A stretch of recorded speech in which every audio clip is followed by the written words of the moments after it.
special guest, Michael Staib. He is the co-founder of Chili Cream, the creator of the hot chocolate framework, GraphQL for .NET. He's a member of the technical steering committee for GraphQL, and he's speaking at NDC Sydney tomorrow. So thanks very much for taking time out of your busy schedule to join us at GraphQL Sydney for GraphQL Fusion, Rethinking Distributed GraphQL. Over to you, Michael. Thank you. So after this introduction, I almost don't have to introduce myself anymore. So I'm going to talk about GraphQL Fusion or distributed GraphQL. But before I do that, because of the talk before, if you're also looking into the N+1 problem for also in the JavaScript ecosystem, there's a library called GraphFast, which is done by Benji. Benji is also a technical steering committee member, and GraphFast essentially replaces the standard GraphQL execution with a query plant query execution, where you don't need to have things like data loader anymore. So if you want to check that out, graphfast.org. And fun fact, originally data loader were called preparables, and they actually borrowed their principles from async programming, which came up in C# originally. Like the async await pattern originally originates from C#. Many people don't know. Okay. So let's talk about distributed GraphQL. And before we start about thinking about distributed GraphQL, let's actually talk about GraphQL in general. So why did GraphQL make such an impact to a lot of developers, and why did it get picked up so quickly?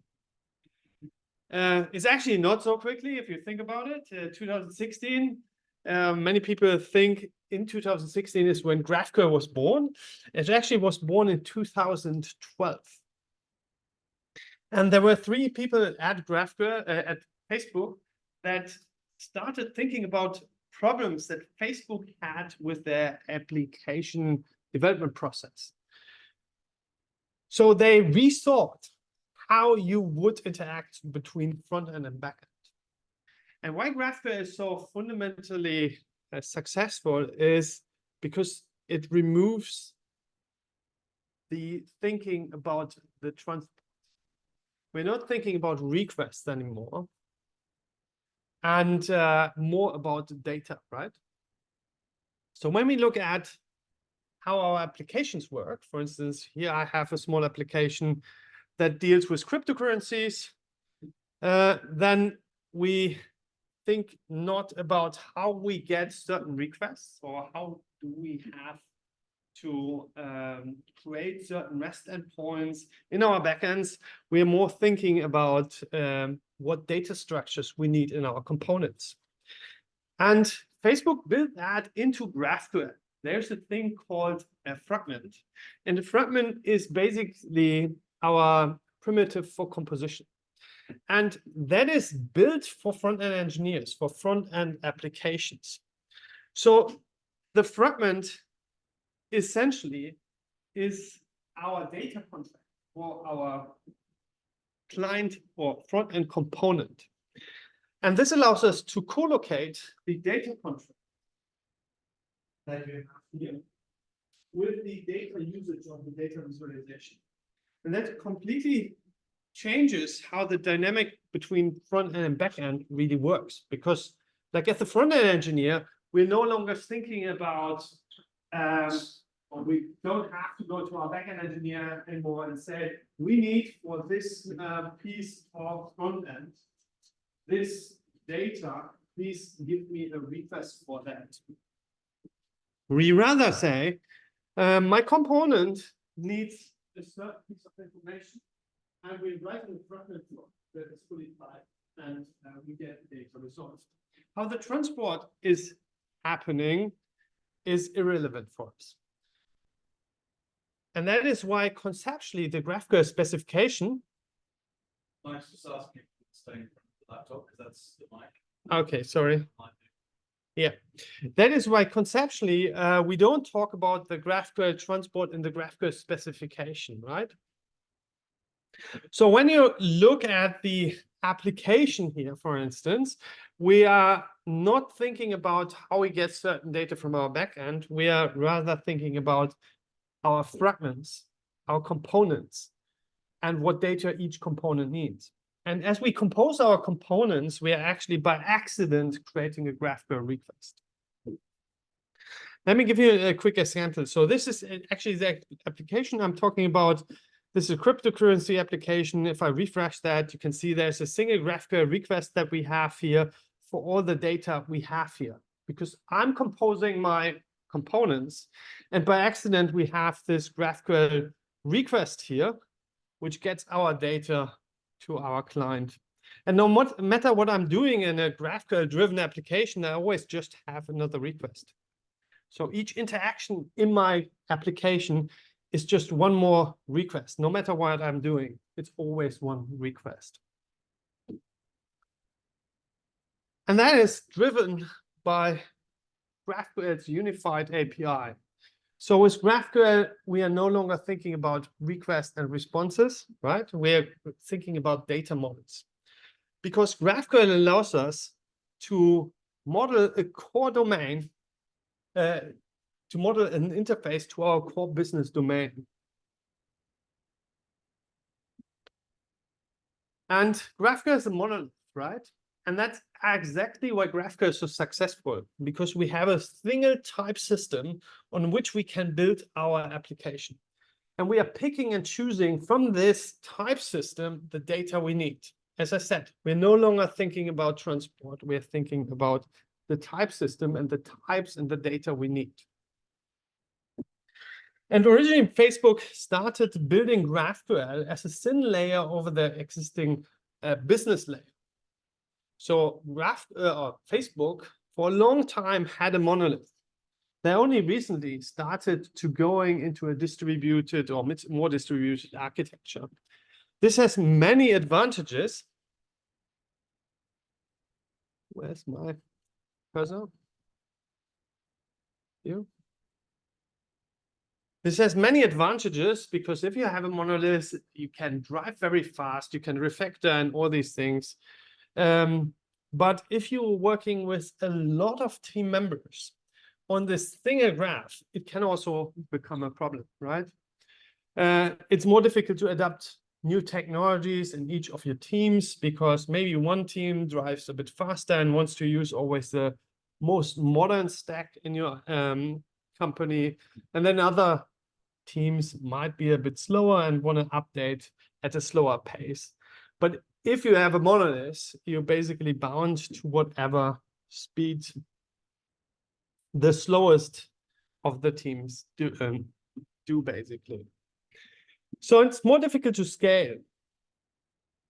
And that is one of the most things people will say when you talk about distributed GraphQL. We're doing distributed GraphQL because it's difficult to scale. But what actually means difficult to scale here?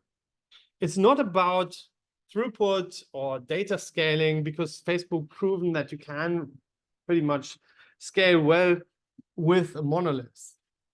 But it's more about scaling with people, scaling with developers. So if you have a single team, stay with your monoliths. But if you have more than one team, then distributed GraphQL might be the thing you want to look into.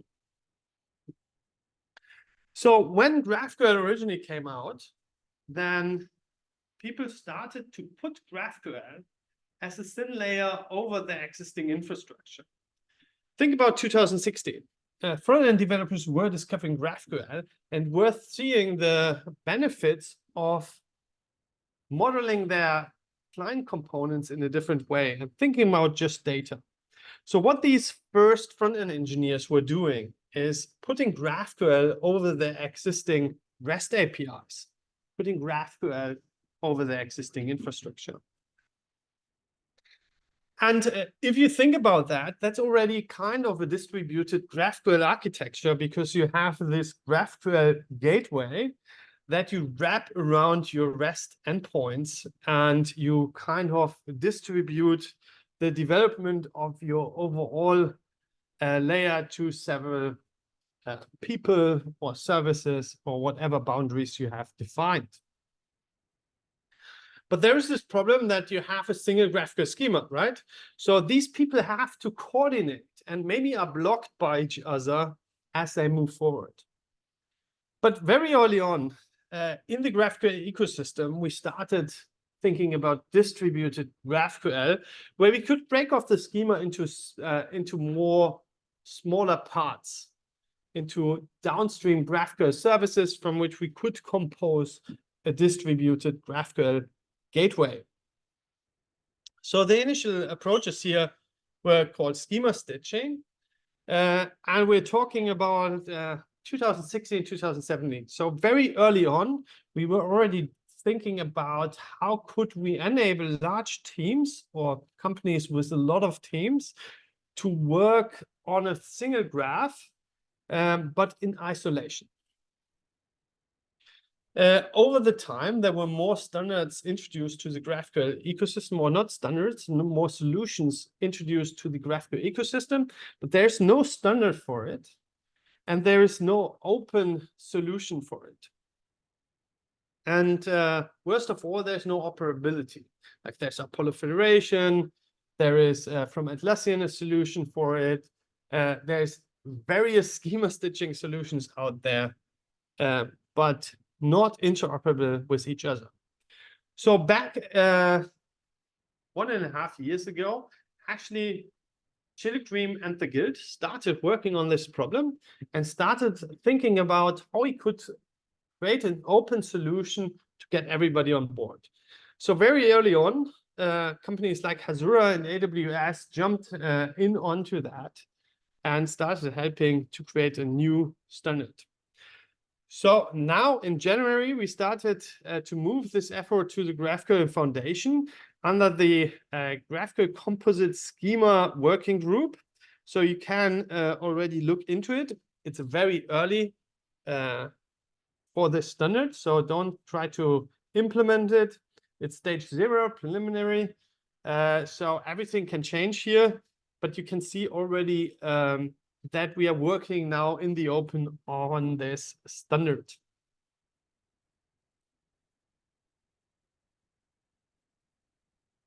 So what we want to do with this approach here is really to change how we approach the topic of distributed GraphQL.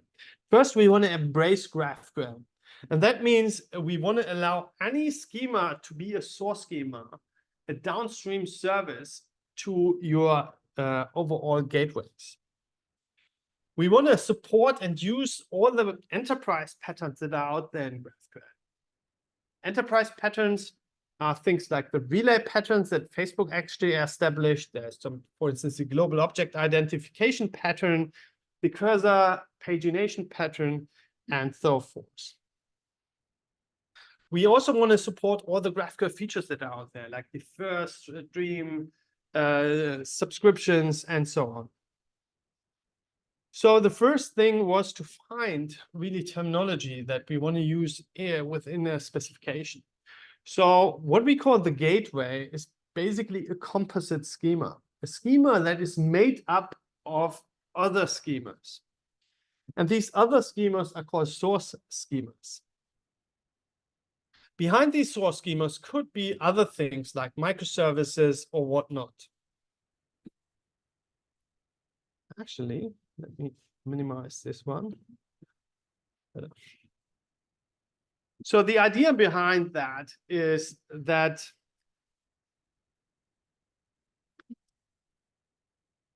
each team in your company could own one subgraph, work on that in isolation without having to always coordinate with the other teams in your company, right? To work on that in isolation, to own a part of the graph. But it is a collaborative approach, and that means we kind of have to have an understanding what each thing in our graph means. Like we have to have an understanding, for instance, what the user type means in our overall business model.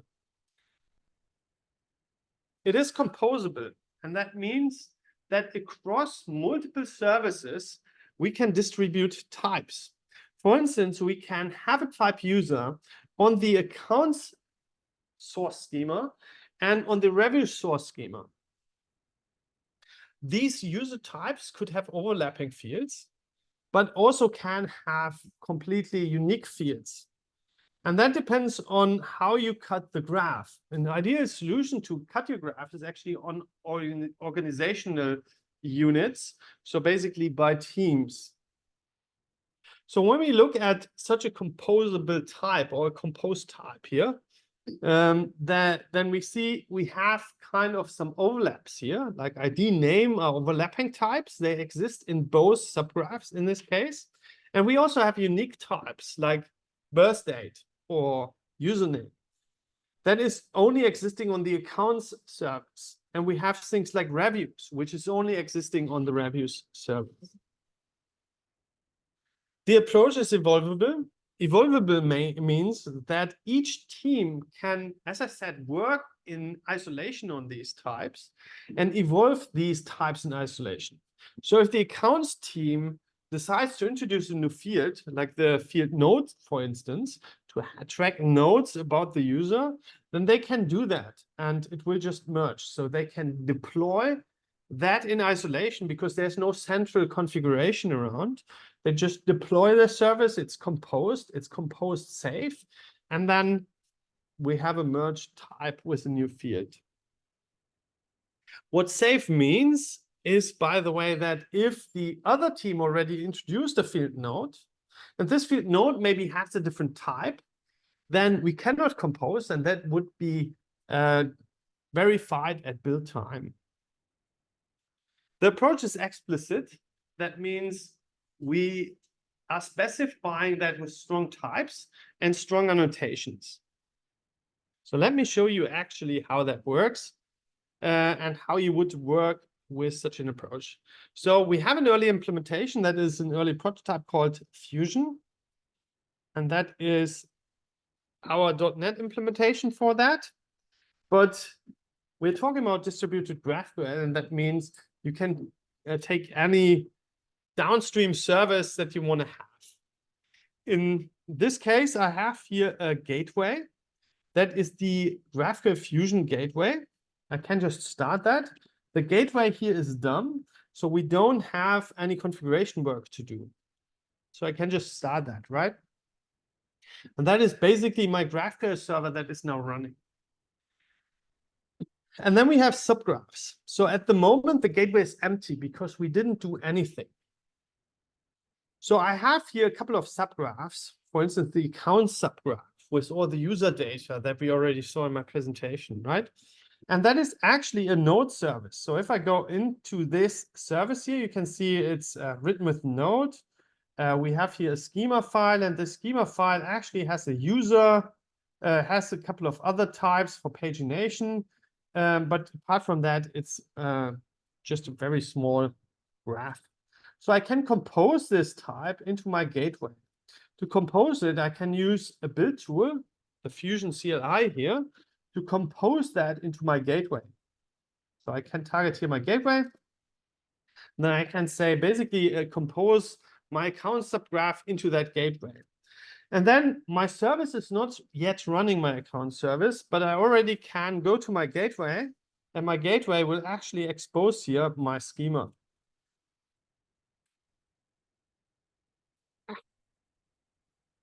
Sorry for that. Localhost. Let's go back. Forgot the port. This guy. GraphQL.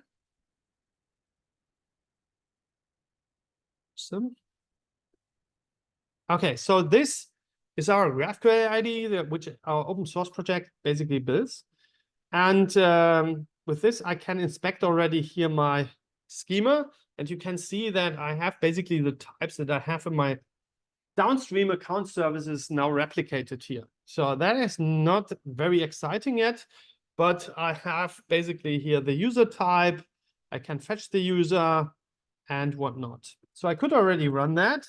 As you remember, I didn't start really my downstream service, but I still could already query that. And I get an error here because the downstream service is not there. But the point is, even if some of your infrastructure wouldn't be available, you could even query that and you would get the expected GraphQL behavior. In this instance, I cannot query anything, so I get null for my user.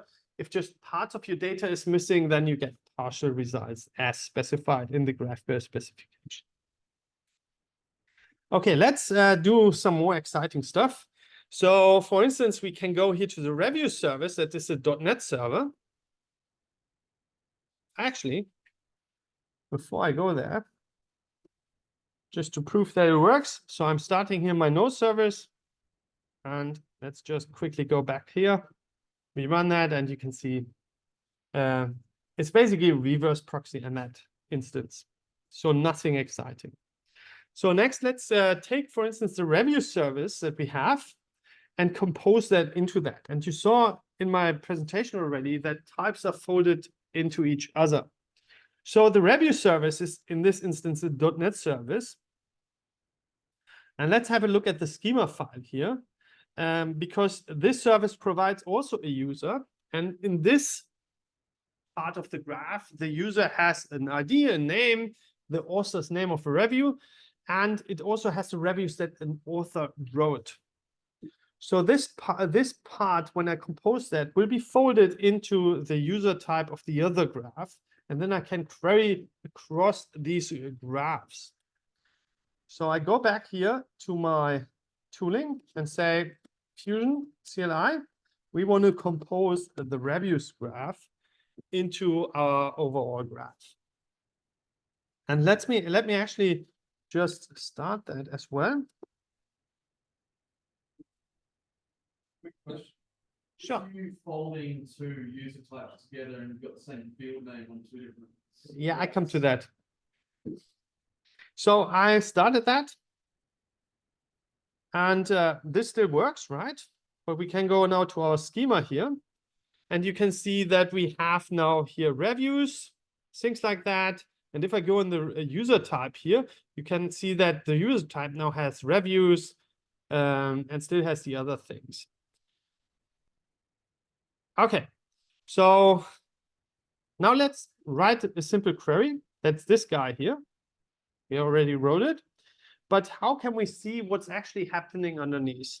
So Fusion works with query planning, and we can enable that here, say enable the query plan, and then we can rerun that. And then you can see that at the moment, it's a very simple query plan. We're actually fetching from accounts here, and then we compose the result.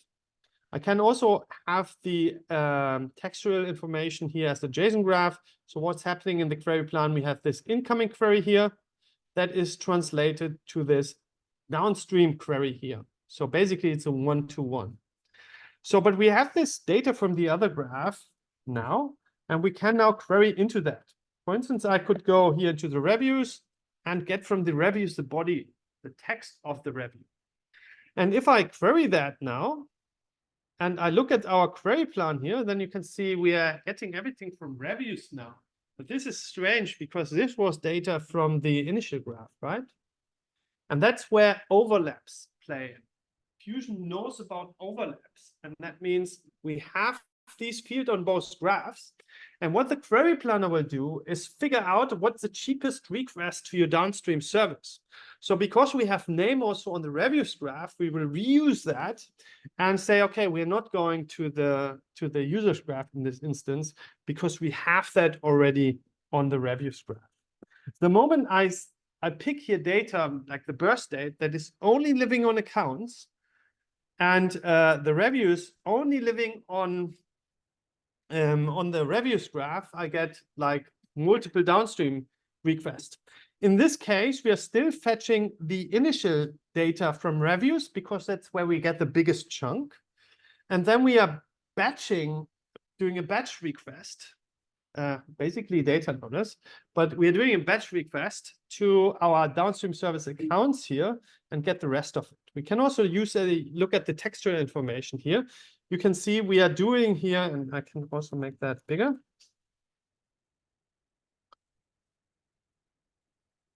Yeah. Okay, so we are doing a downstream request here to our reviews service, fetching here the data. We are overfetching here a bit because we are fetching the ID of the user. We are collecting that, and here you can see this part of the query plan will provide Fusion Export 1, which is the user ID. And that will be imported into the batch request. You can see here is a resolved by key batch. So the query plan has several things that it can do, several data transformation or batching things that it can do. And it feeds into here, you can see an array of user IDs. So gets a single request from the user graph. And then we are composing that together and have all the data we need. I could also go deeper into the graph here, get the user ID back again, and then you can see still 2 requests because we figure out where the data belongs to and form always the most efficient request. Okay, so let's make it a bit more enticing because this was so far very simple. So I have, do I have here? That is not the one I want. Let's actually start. Here, the other services I have. This is the product service, and this is another service for shipping estimates. I'm just starting them, and then we can compose them in. So next thing I want to compose in is actually the products data. So I say Fusion compose the products data. So one thing that is important here is I actually didn't do anything to my schemas. I didn't have to provide annotations so far and all of the or reshaping because I'm abiding to certain GraphQL specifications here. Like I'm implementing the relay node specification here. And by doing that, I follow certain rules, and Fusion recognizes these rules, these GraphQL best practices, and will know how to shape this data together, how to compose it together. If you don't follow these rules, you can also have annotations. I show that in a bit, and then we can transform certain graphs. Okay, so I composed that in. One thing you should recognize, I never restart my gateway because it's hot reload and slowly phases out old schemas. So if I compose something into that, we're slowly phasing out old schemas. That means all the requests that are coming in are still being executed while we slowly phase in the new schema. Okay, let's have a look at that. So we have our gateway here. It's already up. If I go to my schema reference here, you can see now we have still the users. So I can go in my users here, follow the user. The user has reviews. The review now has a product, and the product has tons of data there. And you can see the product even has the reviews about this product. You can see how this data is folded into each other from several subgraphs. So when I, in this case, then dive into, for instance, let's go into the product here, for instance. And from the product, we want to have the name. And then you can see slowly our query plan is getting more complex, right? We now don't only have here the reviews or the accounts. We, in parallel, now fetch from 2 subgraphs. We first collect all the things that we need from the first request. And let's have a look at that, actually, in the textual representation.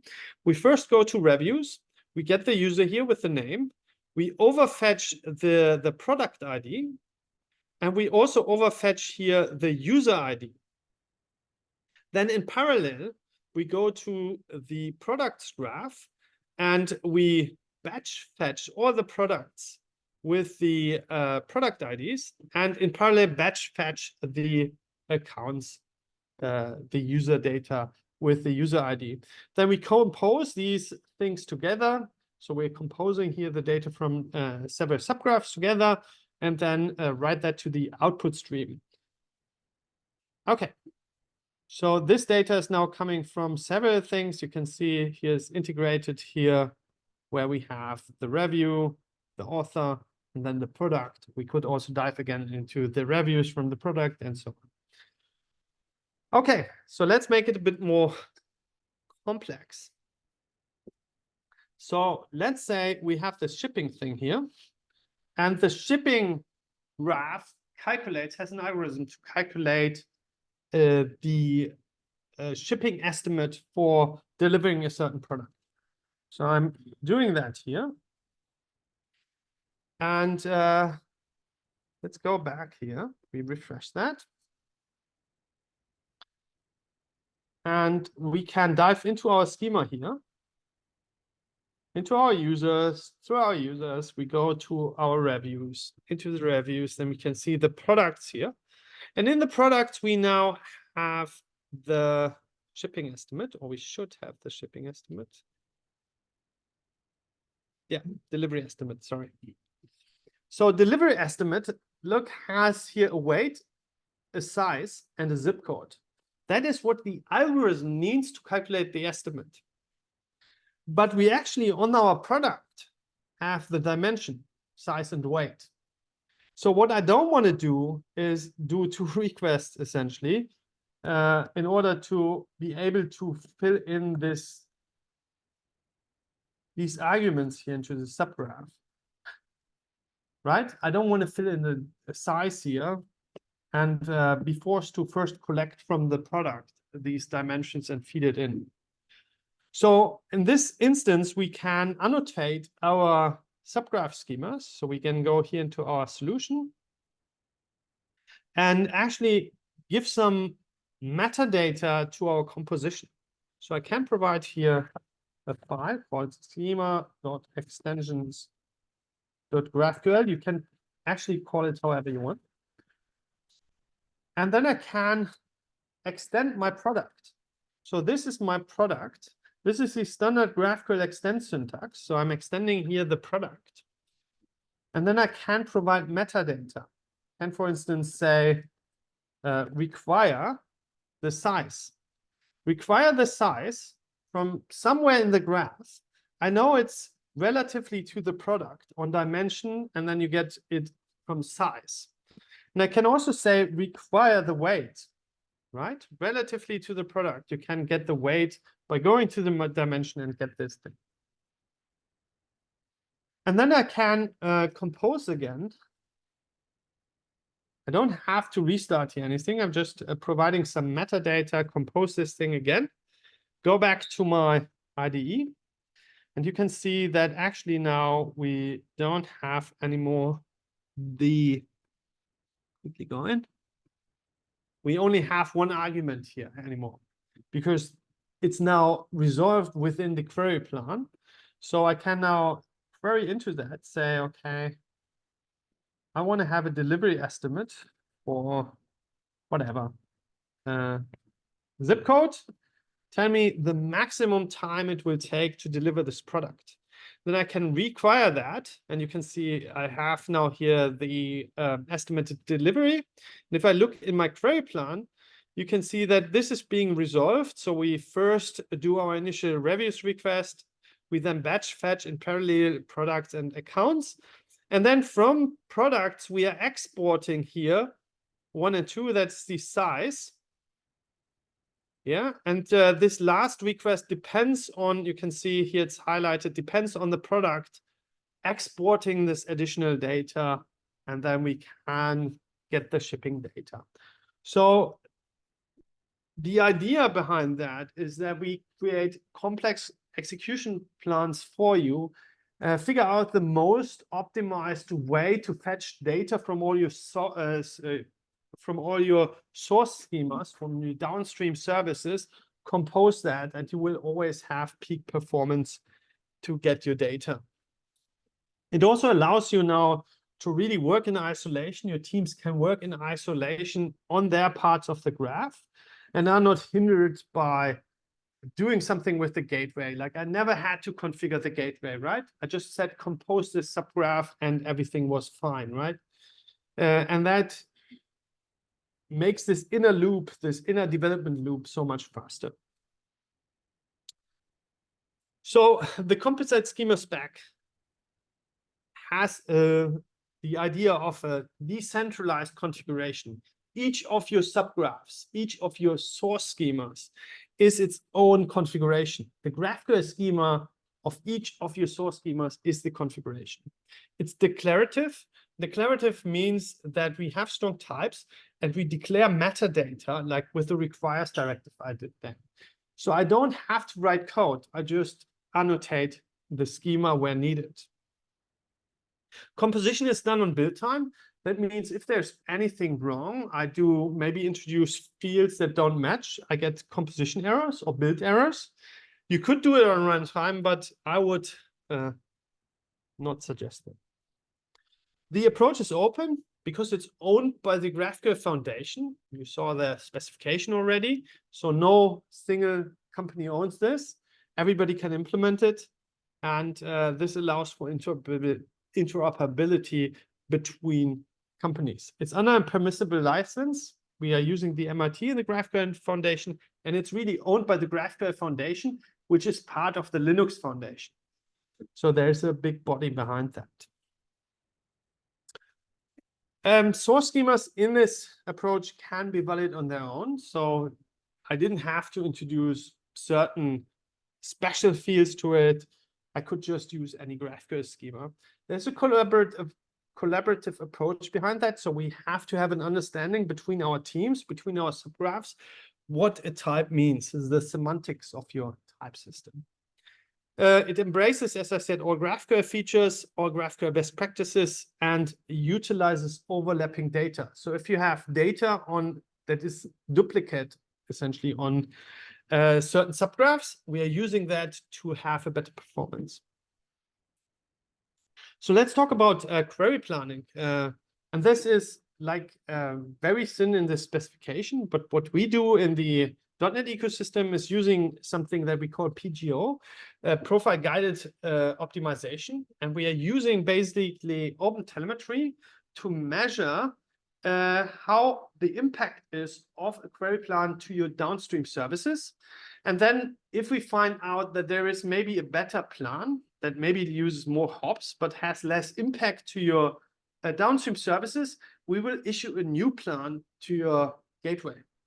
This is done by first issuing the fastest possible plan. So the plan that we can produce in the minimal amount of time. And then we will use background services to figure out maybe is there a better plan to do that. And then we issue that to 20% of your machines and slowly roll that out. If it's not good, it will be rolled back and we keep the plan that we initially issued. This is all driven by OpenTelemetry. I can show you a bit quickly how that looks. This is Banana Cakepop, as I said. Let me actually show you how that looks in a real graph. This, for instance, is such a fusion graph. You can see we have here our incoming clients. At this moment, we have a web and a mobile client, and we have a couple of other clients that are unspecified, like maybe you're doing a graphical query here or whatever. We have the throughput to our clients here. We can see what the impact on each of our subgraphs is. That is a review subgraph. You can have a look what parts of the query. This is, for instance, the get products query. The part of the get products query that is run on this graph, I could dive into that. I could see really what is happening in my system here. For instance, this is a GraphQL query, the parsing process. Then we have here one database request that we are doing. We have a couple of other data loader, other fields running. You can see here's the data loader running that is batching the first data into the downstream systems. So each of the subgraphs, doesn't matter which technology you're using, because we are using OpenTelemetry in this system. And this is an open standard that is across ecosystems. We can aggregate all these data in query plans, in the telemetry, and you can really inspect and find the issues that you are having in your system. Okay, what this also gets, just as a quick, there's also like a change system. So when I look into my graph here, I can see the deployments when each graph is deployed. And for instance, I can see when there's change. For instance, here was a save change to my schema, a new field was introduced. But you can also see here was an attempt to do a breaking change. For instance, I can see what the breaking change would be to my clients, because I know all my clients and all the queries that are deployed to my clients. I can see when a user that is doing a change on one of these subgraphs actually causes a breaking change to my clients that I have out there. Okay, that we did. Like I said, there are multiple companies involved in that. For instance, AWS wrote a quick blog about how you can use Fusion with the Absent Cloud. We also, at the moment, working with Hasura to produce blogs on this. So this is a cross-ecosystem approach. If you want to stay in touch with me, you can do. And if you have questions, we can talk and chat afterwards. All good?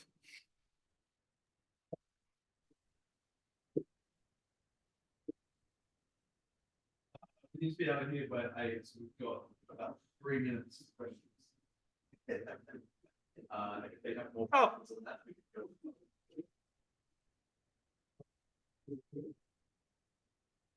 That was a fantastic presentation. Thanks very much, Michael. I did have one question, if you'll indulge me in the short amount of time we had left. Sure. Is there a standardized way for a downstream service to communicate like a caching behavior to the gateway to allow the gateway to hold on to data for subsequent requests? That is something that the gateway, like, we are not specifying that in the composite schema spec, things like that, because that is where each vendor can add additional value. Okay. So there are solutions to that problem, but it's not Yes. standardized yet. Yes. Okay, great. There's no, like, what we are focusing is the core specification, like things like authorization, hashing policies. These are things that each vendor can use to distinguish their solutions from the others. Gotcha. Okay, thanks. Any other questions from the crowd? This is Banana Cake Pop, our GraphQL IDE. It's the most advanced GraphQL IDE you can get. It's free. You can just grab it from NPM, Banana Cake Pop, GraphQL IDE. There is there's also an express middleware for it, so you can just grab it. Works in any GraphQL server. A lot of the features you just showed look like they look stuff that Apollo Studio was doing. Yes. Yes. Team resolution. Yeah, we do more than they have, like all the telemetry insights that we have is more. But yeah, it's also another product, like there's like, if you're in the Apollo ecosystem, you can totally use Apollo Studio for these kinds of things. There's Hive from the Guild, also producing something like that. But to be honest, ours is the sexiest. But I'm biased. I'm biased. The monitoring, they put it on screen. Yeah. What is it part? Is it part of Banana? Yeah, it's all part of this thing.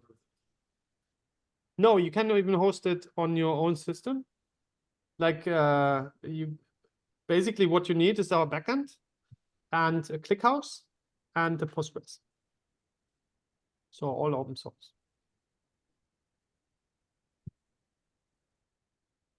One more question, please.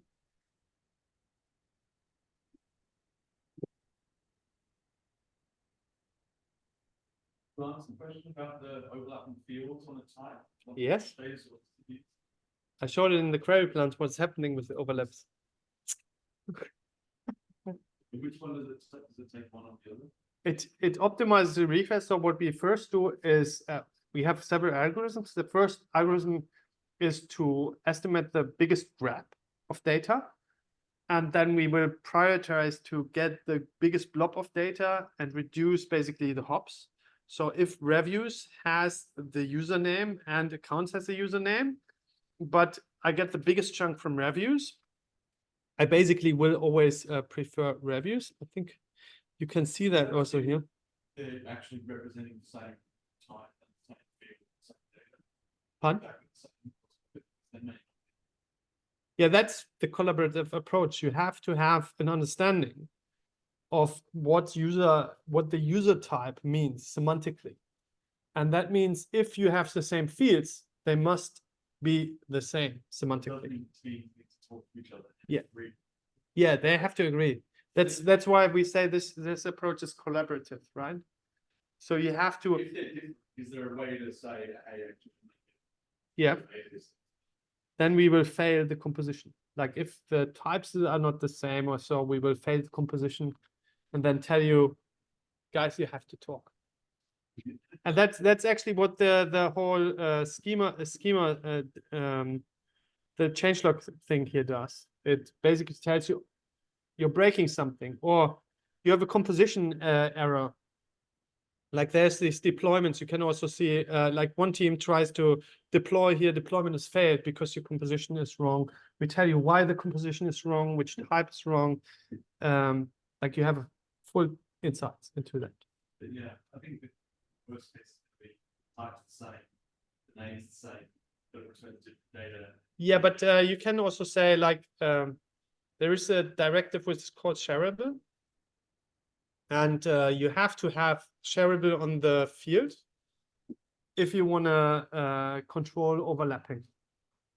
Then you can say if there's no shareable on it, it will get a composition error. So you can fully control how you overlap and when you want to overlap.